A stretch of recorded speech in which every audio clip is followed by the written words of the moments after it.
Assalamualaikum warahmatullahi wabarakatuh, teman-teman sesama pensiunan pupuk Kaltim. Jadi saya ingin mengulas lagi tentang 11 item temuan OJK. Yang pertama saya ingin mengoreksi ya. Pada video sebelumnya saya menyebutkan itu terkait PP Peraturan Presiden nomor 25. Ternyata salah ya, saya koreksi. Yang betul adalah Undang-Undang nomor 4 tahun 2023. Yaitu intinya di pasal 169 tentang dana pensiun, bahwa dana pensiun pemberi kerja dilarang mengembalikan asetnya ke pendiri.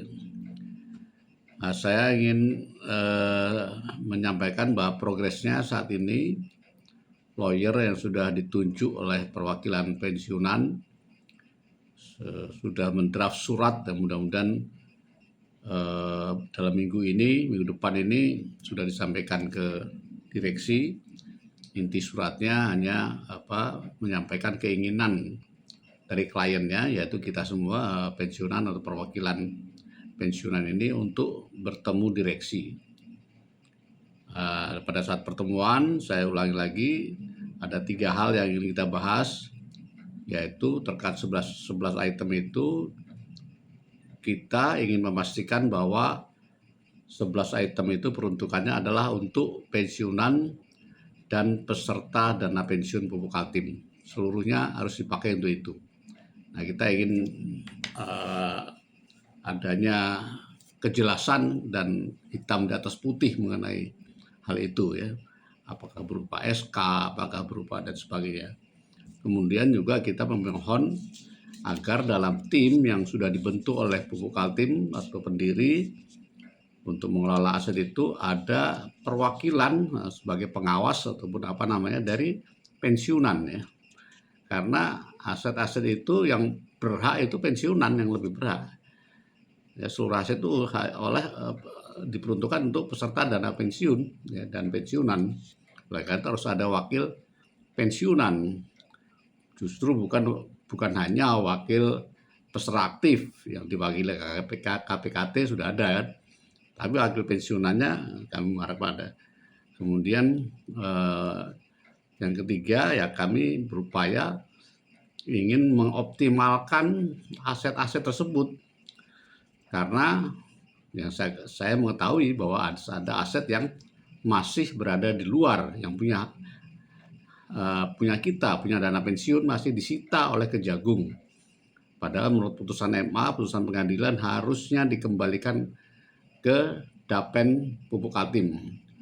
Meskipun waktu itu Pak Komar menyampaikan kepada saya ada surat dari Kejaksaan Agung yang menyatakan bahwa aset itu masih disita terkait masalah karena pemiliknya ketika diajukan ke MA masih nyangkut di sana ya.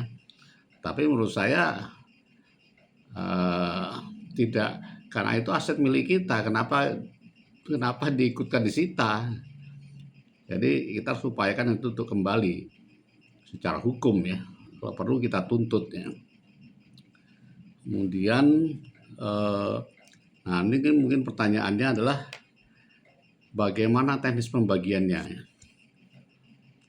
Jadi kita punya pengalaman waktu pembagian PSL kedua. PSL kedua itu dibagikan kepada seluruh peserta dana pensiun, termasuk yang sudah pensiun. Seperti saya misalnya, itu dapat ya. Karena itu untuk memperbaiki, karena ada kekurangan, ada kerugian di Dapen tahun 2016 ya, turun 20%. Itu ada PSL kedua dari PKT hampir 500 miliar. Semua itu dapat. Jadi kita sudah punya evidence ya untuk itu. Cuman yang sekarang ini adalah tidak cash. Kalau dulu kan dibagikan cash langsung ya. Nah, sekarang berupa aset. Ya, bagaimana pembagiannya ya sebetulnya sama seperti yang dilakukan oleh dana pensiun selama ini. Kalau aset investasi, meskipun itu beberapa aset, tapi sudah dimasukkan kepada akun masing-masing itu yang berhak. Jadi dalam Undang-Undang Nomor 4 itu juga, Undang-Undang Dana Pensiun, membolehkan dana pensiun itu punya program khusus. Nah, ini nanti dimasukkan dalam program khusus. Apa itu program khususnya? Yang mengelola 11 item aset itu untuk didistribusikan, dibagikan kepada seluruh peserta dana pensiun di luar aset-aset yang sekarang ini sedang dikelola oleh dana pensiun. Jadi minimal kita sudah punya catatannya, ya, bahwa saya punya cadangan, ya, dengan akun saya sebesar sekian rupiah, tapi belum cash karena masih berupa aset. Sebagai contoh misalnya Menteng Park, ya. Menteng Park itu kan sudah atas nama Dapen, ya, itu tinggal di appraiser lagi nilainya berapa. Menurut saya minimal 50 miliar itu, bahkan mungkin lebih. Nah, itu bisa dimasukkan ke dalam cadangan akun kita masing-masing ini, bikin akun lagi, ya. Nanti kalau sudah terjual ya bisa berupa cash gitu, ya, dibagikan. Jadi itu mungkin yang akan saya sarankan dalam pembahasan dengan direksi. Nah, sebelumnya kalau bisa dibahas dulu dengan Dirut Dana Pensiun, karena ini masalah teknis yang nanti barangkali direksi akan menanyakan ini kepada Dirut Dana Pensiun atau juga pengelola aset, ya, PT KPM. Nah, kemudian sebetulnya berapa nilai 11 item itu? Saya coba hitung-hitung, mungkin berbeda dengan apa yang sering diungkapkan oleh Dirut Dapen sebelumnya, ya, atau Dirut Dapen atau Dirut PKT sebelumnya selalu mengungkapkan itu sekitar 100 miliar. Dalam hitungan saya, ini nanti bisa dikaji, ya, itu paling rendah itu 284 miliar. Paling tinggi bisa 390 miliar. Kenapa bisa berbeda? Pertama, karena ada beberapa aset yang belum dihitung oleh sebelumnya. Misalnya aset X di AJK itu kan ada tanah di Subang, ada 12 peta tanah di Wonosari, ada 11 peta. Itu nilainya hampir 30 miliar. Mungkin kalau di appraisal bisa naik lagi, ya. Pertama itu. Kedua adalah barangkali selama ini saham LCGP dianggap nol, ya, karena sudah disuspend dan sebagainya. Padahal dalam pikiran saya, pendapat saya, kita tetap masih punya sekitar hampir atau 4,7% saham di LCGP, ya. Jadi LCGP itu bukan perusahaan bodong, ya, dia punya aset, ya, dalam laporan keuangannya terakhir yang 2021 nilainya 1,7 miliar triliun. 1,7 triliun asetnya berupa tanah, dan itu ada, sudah kita cek di lapangan juga ada, di surat-surat juga ada.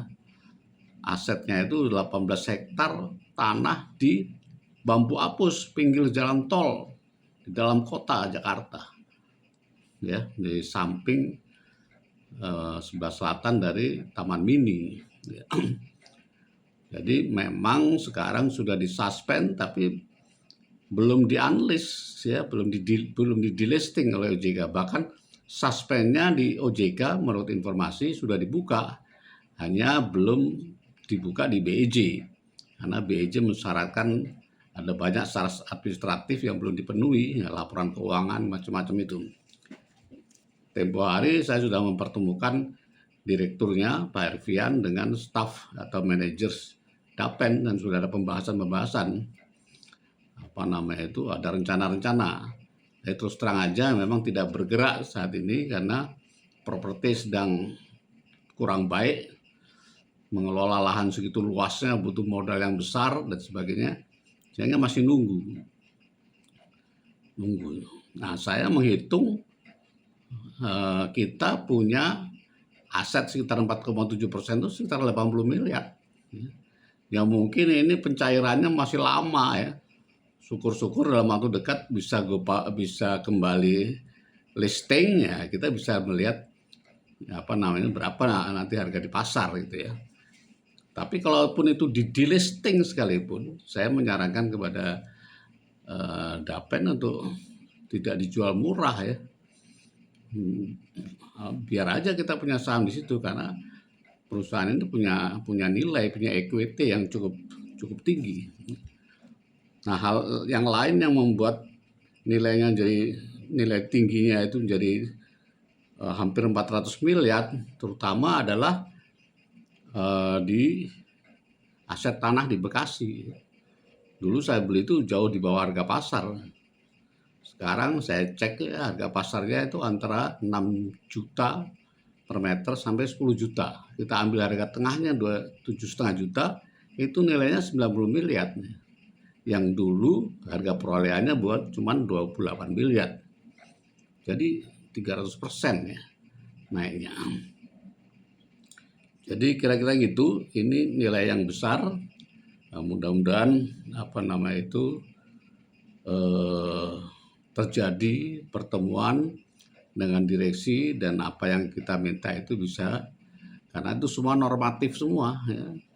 PKT tidak perlu mengeluarkan uang sama sekali, hanya membagikan, mendistribusikan aset-aset itu secara fair. Apa dasarnya pendistribusiannya? Yaitu seperti PSL 2, yaitu patokannya adalah cadangan pada saat berubah program 31 Desember 2015. Berapa cadangan kita masing-masing saat itu dan berapa total aset saat itu. Nah, tinggal kita berapa presentasi ya. Kayak contohnya kayak saya itu sekitar 1/1000 atau 0,1% jatah saya itu terhadap aset yang akan dibagikan ini. Jadi saya dulu punya cadangan 1,4 M, sementara total aset Dapen itu sekitar 1,4 triliun. Jadi sudah hampir 0,1%. Nah, saya masing-masing kita ada itu catatannya ada semua.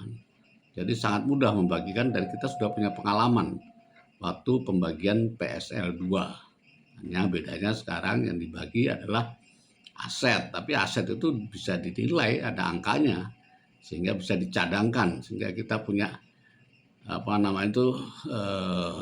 pegangan bahwa saya punya aset senilai ini di dana pensiun.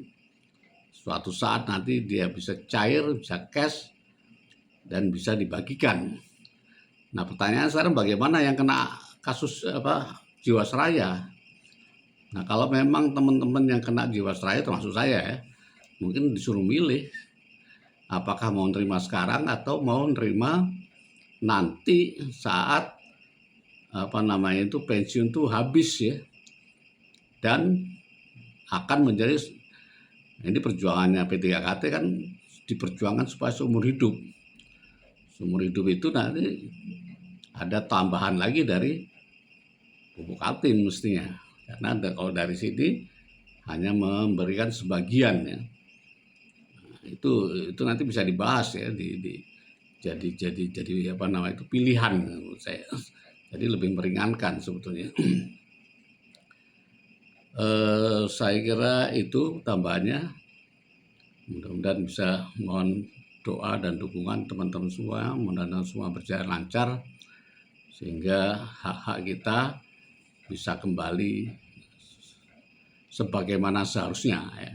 Saya ingin menekankan bahwa ini punya kita semua, bukan punya PKT, yang punya pendiri, tidak boleh menjadi milik pendiri, tapi menjadi milik kita semua. Demikian, terima kasih. Assalamualaikum warahmatullahi wabarakatuh.